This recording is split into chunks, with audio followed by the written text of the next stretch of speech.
Welcome to free ICT tutorials Tamil. Excel left function பற்றி பார்க்க போகிறோம். இந்த left function என்ற பயன்பாடு என்னவென்றால் எழுத்து தொகுதியில் காணப்படுகின்ற குறிப்பிட்ட டெக்ஸ்ட் எழுத்தினை அதாவது இடது பக்கம் இருந்து பிரித்து பெற்றுக்கொள்ள பயன்படும். உதாரணமாக இதில் ஒரு டேபிள் வழங்கப்பட்டிருக்கு, ஃபுல் நேம் இருக்குது, அதில் இருந்து ஃபர்ஸ்ட் நேமை மட்டும் நாங்கள் பிரித்தறிய போகிறோம். இப்போ நான் இதில் ஈக்குவல் லெஃப்ட்,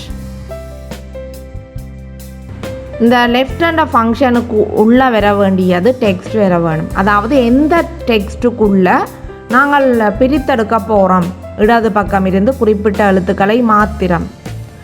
அதற்காக நான் தெரிவு செய்து கொள்கிறேன் இந்த ஃபுல் நேம். இந்த A2 என்ற கிளத்துக்குள்ளே இருக்கின்ற இந்த பெயரில் இருந்து தான் நாங்கள் எழுத்துக்களை பிரித்தறிய போகிறோம்.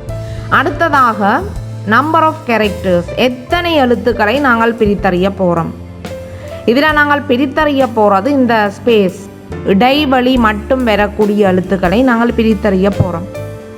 ஆகவே அந்த இடைவெளியை நாங்கள் எவ்வாறு வழங்கலாம் என்று சொன்னால் அதற்கென்ற ஒரு விசேடமாக காணப்படுகின்ற ஒரு எக்ஸல் ஃபங்க்ஷனை நாங்கள் இங்கே பயன்படுத்த போகிறோம்.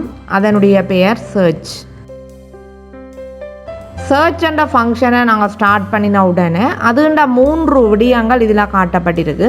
Find text, within text, start number. Find text என்று சொன்னால் கண்டுபிடிக்க வேண்டிய அந்த டெக்ஸ்ட் என்ன. இதில் நாங்கள் கண்டுபிடிக்க போகிறது ஸ்பேஸ், இடைவெளி. ஆகவே அதனை டபுள் கோட்டேஷனுக்குள்ளே போட்டுக்கொள்வோம். இந்த ஸ்பேஸை கண்டுபிடிக்க போகிறோம். அடுத்ததாக வித்தின் டெக்ஸ்ட் என்றால் எந்த டெக்ஸ்ட்டுக்குள்ளே நாங்கள் இந்த ஸ்பேஸை கண்டுபிடிக்க போகிறோம். அது எந்த டெக்ஸ்ட் என்றால் A2 என்ற இந்த டெக்ஸ்ட்டுக்குள்ளே. அடுத்தது ஸ்டார்ட் நம்பர், எத்தனையாவது எழுத்தில் இருந்து ஸ்டார்ட் பண்ண வேணும், முதலாவது லெட்டரில் இருந்து ஸ்டார்ட் பண்ண வேணும் என்று சொல்லி கொடுக்குறேன். இப்போ நாங்கள் இந்த அடைப்பு குறிகளை க்ளோஸ் பண்ணிக்கொள்வோம், என்டர் பண்ணிக்கொள்கிறேன். இதற்குரிய விடை எங்களுக்கு கிடைத்திருக்கு ரமேஷ். அதாவது ஃபுல் நேமில் இருந்து ஃபர்ஸ்ட் நேம் முதல் பெயரை மாத்திரம் பிரித்தெடுத்திருக்கிறோம். இப்போ இதே போல் ஏனையவர்கள்னதும் முதற் பெயர்களை நாங்கள் பிரித்தெடுத்து கொள்ள முடியும். ரைட், அடுத்த காணொளியில் மீண்டும் உங்களை சந்திக்கின்றேன்.